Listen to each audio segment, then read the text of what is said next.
लोकसभा चुनाव में जनसत्ता दल लोकतांत्रिक पार्टी किसी भी पार्टी या कैंडिडेट का समर्थन नहीं करेगा।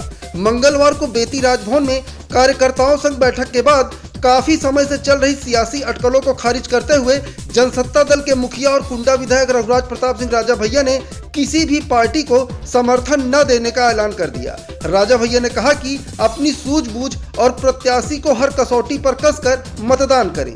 कौशाम्बी लोकसभा सीट पर इस बार जनसत्ता दल ने अपना प्रत्याशी नहीं उतारा, जिसके बाद से तरह तरह की चर्चाएं हो रही थी। कुछ दिनों पहले राजा भैया और अमित शाह की मुलाकात के बाद सियासी गलियारे में हलचल बढ़ गई। कयास लगाए जाने लगे कि राजा भैया भाजपा को समर्थन दे सकते हैं। जनसत्ता दल कार्यकर्ता भी असमंजस में थे। इसी असमंजस को दूर करने के लिए राजा भैया ने कार्यकर्ताओं के साथ मंगलवार को बैठक की। शाम 5 बजे शुरू हुई बैठक में हजारों की संख्या में कार्यकर्ता और समर्थक पहुंचे। सभी ने अपने अपने विचार रखे। सभी के विचार सुनने के बाद राजा भैया ने किसी भी पार्टी या प्रत्याशी को समर्थन न देने का ऐलान किया। साथ ही लोगों से ज्यादा मतदान की अपील की। बैठक के पहले कभी कुंडा में कुंडी लगाने वाले अखिलेश यादव की पार्टी सपा प्रत्याशी पुष्पेंद्र सरोज राजा भैया से समर्थन मांगने बेती राजभवन पहुंचे। जनसत्ता दल को जनसत्ताऊ दल बताने वाले भाजपा प्रत्याशी विनोद सोनकर भी बेती राजभवन पहुंचे और राजा भैया से समर्थन मांगा। दोनों प्रत्याशियों से राजा भैया ने स्पष्ट कहा कि कार्यकर्ताओं संग बैठक के बाद ही वह किसी निर्णय पर पहुंचेंगे।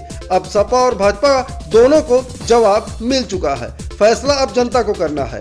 राजा भैया की खामोशी का फायदा किसे मिलेगा, ये तो 4 जून को ही पता चलेगा। सस्पेंस जैसी कोई बात नहीं थी। जैसा कि आप लोग जानते हैं, जनसत्ता दल का कोई भी प्रत्याशी संसदीय चुनाव में कौशाम्बी और प्रतापगढ़ में नहीं लड़ा। हमने वो कारण भी रखा आप लोगों के सामने और बराबर पूरे क्षेत्र से समर्थकों का, मतदाताओं का, शिक्षकों का, कार्यकर्ताओं का फोन और संपर्क करके ये प्रश्न उनके बराबर हमसे पूछे जा रहे थे कि करना क्या है इस चुनाव। तो सबसे राय लेने के बाद अब ये निर्णय लिया गया कि इस चुनाव में जनसत्ता दल की तरफ से कोई किसी के समर्थन का निर्णय नहीं लिया गया है और सभी सम्मानित जो कार्यकर्ता समर्थक हैं, जिनका जहां मन हो, जिसको मतदान करना, जिसको आशीर्वाद देना, वो स्वतंत्र है बात करना। सर, आज भाजपा संजीव बलियान भी आए थे और सपा कैंडिडेट भी आपसे मुलाकात की। जहाँ तक संजीव जी की बात है, वो हमारे व्यक्तिगत मित्र हैं, उनसे हमारा राजनीतिक संबंध नहीं और प्रत्याशी दोनों आए थे और जो बात हम आपसे कर रहे हैं उनसे भी हमने यही कहा कि ये कार्यकर्ता सम्मेलन के बाद ही स्थिति स्पष्ट हो पाएगी कि हम लोग क्या करें। सर, अमित शाह जी से मुलाकात हुई थी आपकी? बहुत अच्छी मुलाकात और बहुत ही अच्छी। आपसे समर्थन ही मांगे होंगे सर?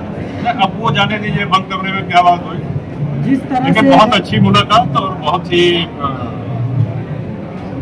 जिसको हम कहेंगे कि यादगार हुई। सर, जिस तरह से घटनाक्रम पूरा चला, लगा कि बीजेपी की तरफ आप कहीं न कहीं उन्मुख होंगे, लेकिन अभी आपने बिल्कुल स्वतंत्र तौर पर कार्यकर्ताओं से अपील कर दी कि स्वतंत्र होकर वोट दें, जिसको पसंद करें आप। नहीं, हमारा देखिए झुकाव, सीधी सी बात आप समझिए हमारी भाई, या तो पार्टी का किसी से अलायंस होता, गठबंधन होता, जो कि नहीं हुआ, या पार्टी अपना स्वयं का प्रत्याशी लड़ाती, जो कि नहीं लड़ाया। तो ऐसे में सभी कार्यकर्ताओं का ये था कि हम लोगों को क्या करना चाहिए। सबकी राय लेने के बाद, हम स्वयं भी चिंतन मनन करने के बाद अभी जो निर्णय हुआ है कि इस लोकसभा चुनाव में जिनको जहां मतदान करना हो, आशीर्वाद देना हो। सर, आगे की रणनीति क्या होगी? अब आगे जिसको जनता आशीर्वाद देगी वो संसद। सर, एक सवाल। सर, राज्यसभा में जिस तरह से आपने बीजेपी को समर्थन दिया, मीडिया में तमाम तरह कयास लगाए जा रहे थे कि कौशाम्बी सीट राजा भैया खाते में जा सकती है, फिर बात कहाँ नहीं बन पाई? सर, देखिए, पहले तो हम ये बता दें कि जो मतदान हमने किया था उसकी कोई शर्त नहीं थी, कोई मांग नहीं थी और कोई नखरे भी नहीं थे। कई बार बात बनती है, कई बार नहीं बनती है, उसमें मन छोटा करने की आवश्यकता नहीं। कैमरा अपन पीछे करा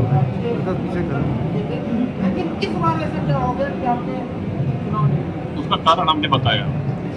सर, एक सवाल। नवंबर 18 में पार्टी बनने के बाद 6 महीने के अंदर लोकसभा के चुनाव हुए, जिसमें 2 विधानसभा हम लोग जीते लेकिन 3 में हमको सफलता नहीं मिली। इस बार ये था कि यदि गठबंधन होता है तो देखा जाएगा, गठबंधन नहीं हुआ तो हम लोगों ने निर्णय लिया कि पार्टी का कोई प्रत्याशी नहीं होता है। सर एक सवाल और आखिरी, क्या इस निर्णय से ऐसा माना जाए कि अखिलेश यादव की तरफ आप झुकाव थोड़ा बहुत हो रहा है?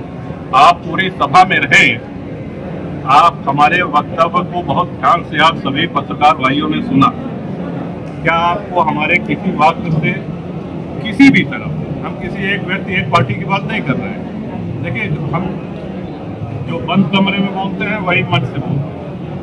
आप हमसे बंद कमरे में भी पूछेंगे तो हम वही चीज कहेंगे जो हमने मंच से की। इनकी जहाँ इच्छा हो वो वहाँ बता। बिल्कुल।